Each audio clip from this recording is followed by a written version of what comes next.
What is going on, guys? Today we are looking at prime moment Roberto Carlos. He is coming in at about 2.7 mil, and honestly I really like Roberto Carlos. Free kicks, power shots, long shots, defending has always been fantastic for him.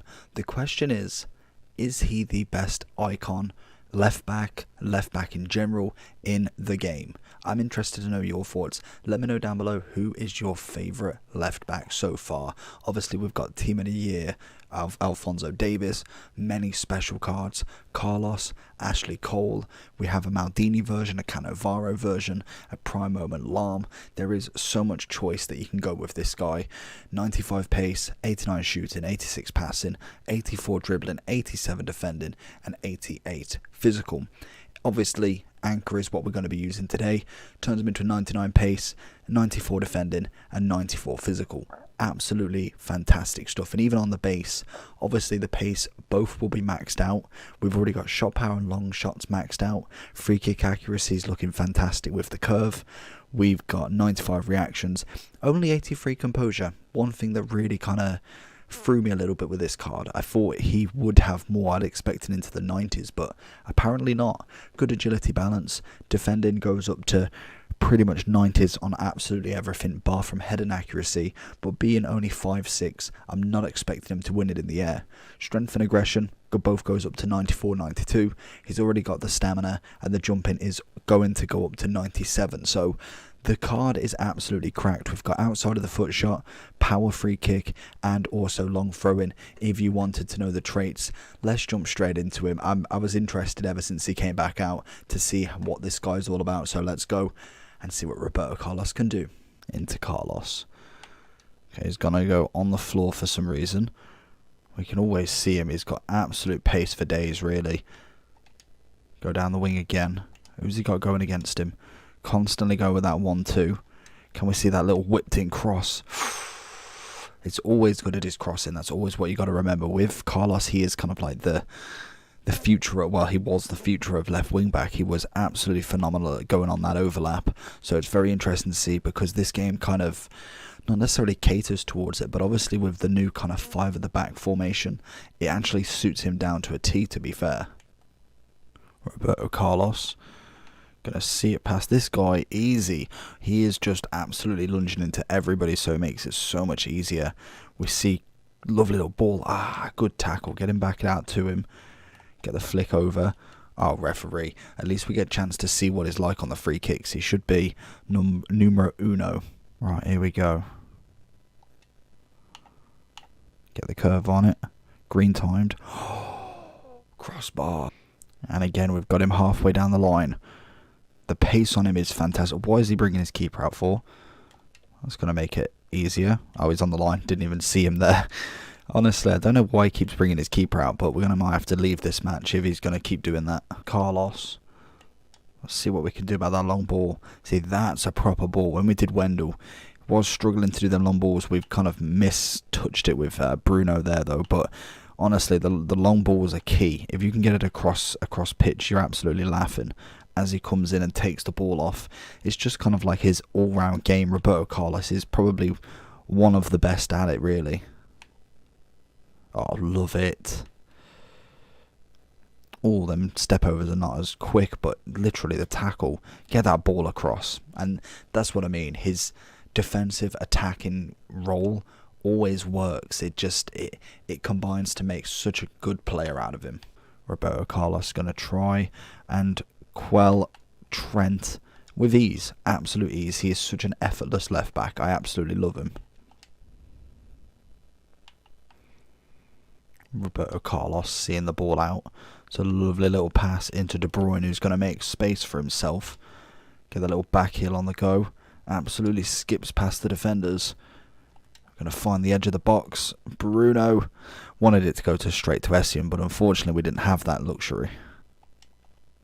Oh, he was the last man at least there, putting in a shift to get across the box. I think if he did go in that corner, he probably would have blocked it, to be honest with you. And then we're straight on this counter, try and chip the keeper from far. Not far off. Roberto Carlos versus Salah. See what I mean? Strength-wise, he absolutely has him in his pocket. Oh, okay, that's a bit of an L pass. Roberto Carlos again. It's the pace of him that's absolutely fantastic. Just skips past players with absolute ease. Just get tackled though. Sometimes you've kind of just got to take the pass and not try and run with your left back the whole pitch, but it's always nice to see their capabilities if they actually can. Not that you would in any pretty much game scenario. It's always nice to know their abilities. And I think Roberto Carlos, for me, is one of my favourite attacking left backs, even though for me I don't really attack with them very often unless it's naturally from like a cross or something like that where they've been brought into play. But it is always nice to know that is in their locker. Same with Zambrotta. He was always pretty cracked at kind of going forward when you needed him to, just to add that extra body into the box and know that if you kind of had a one-on-one, he could actually shoot it. Roberto Carlos against Salah again. He's going to try and outpace him. Look at that. Just absolute no chance. Gets the ball away comfortably against a Salah. I think that was his first in form, I want to say, that he's using. It's a peach of a ball. We're going to see him run through Mane. What are you doing? Oh, look at the ball. Straight into De Bruyne. Get a little chip over to Mane. He's going to go for Bruno. Can Bruno get it? Nearly. Oh, off the line from Roberto. Honestly, absolutely phenomenal. This game has done absolutely wonderful for me. I think the one thing you've got to think about this card is A, Brazilian, which is always nice. I'm just a sucker for a Brazilian icon. But B, is he worth the 2.7? Granted, he will drop. They naturally will drop. So if you're going to hold this guy in your team for the rest of the year, eventually he will keep dropping, and more than likely you'll end up losing quite a lot.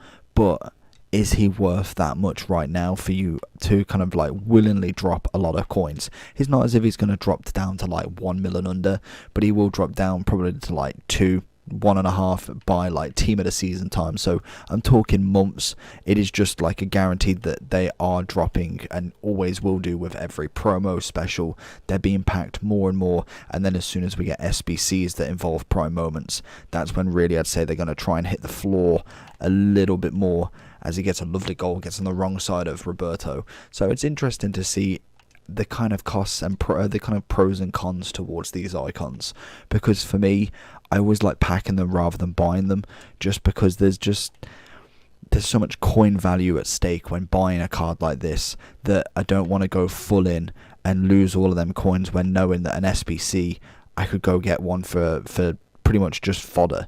I got Ronaldinho last year right at the end, but I didn't have to pay 15 mil for him. So going into the overall for Carlos, as we can see, he was 3.4. The one I got was 2.7. So hopefully we do make a little bit of a profit on this one. I doubt it very much. At the minute, every prime moment I've bought, I've lost profit on. So we can only hope that we do scrape a little bit of it back, and hopefully we do get some more that do make us profit, because at the minute it's making us bankrupt. But he is a 3-star skiller, 2-star weak foot, as we know. All of the traits and everything is really nice. Stats with an anchor, it's fantastic. Turns him into a 94 rated left back, and honestly I enjoyed him. I thought he was a cracking card.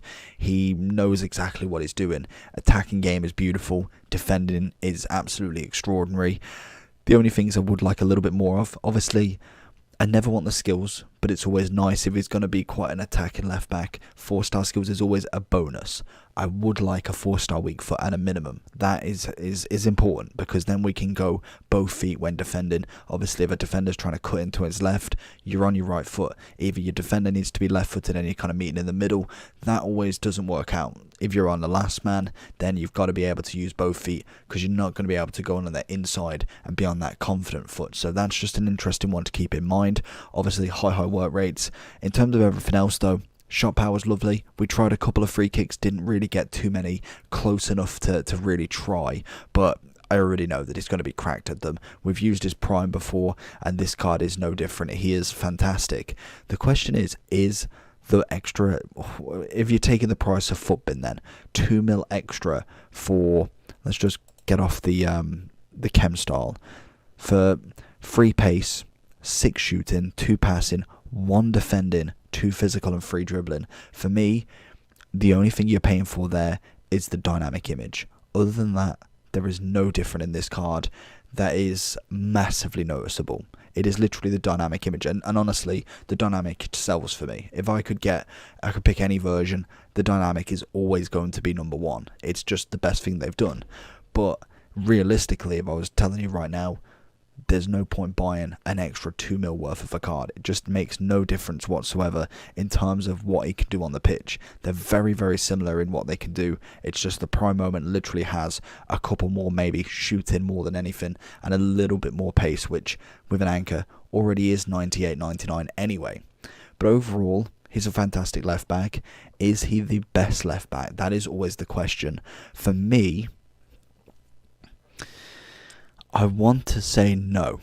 He's a fantastic left back, but I think for me, Alphonso Davies was just incredible. He was absolutely fantastic. If I'm going to put all my money into something, I think Alphonso Davies would get my vote.